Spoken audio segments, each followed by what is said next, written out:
You ask Tiger to solve. This deals with linear equations with one unknown. The final result is x equals 47/3. Let's solve it step by step. Simplify the expression. Simplify the arithmetic. Group all x terms on the left side of the equation. Subtract 6x from both sides. Group like terms.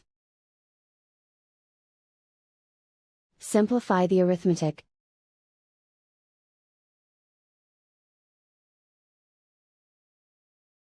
Group all constants on the right side of the equation. Subtract 47 from both sides. Simplify the arithmetic.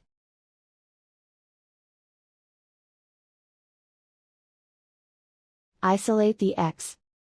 Divide both sides by -3.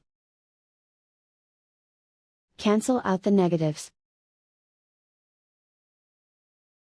Simplify the fraction. Cancel out the negatives.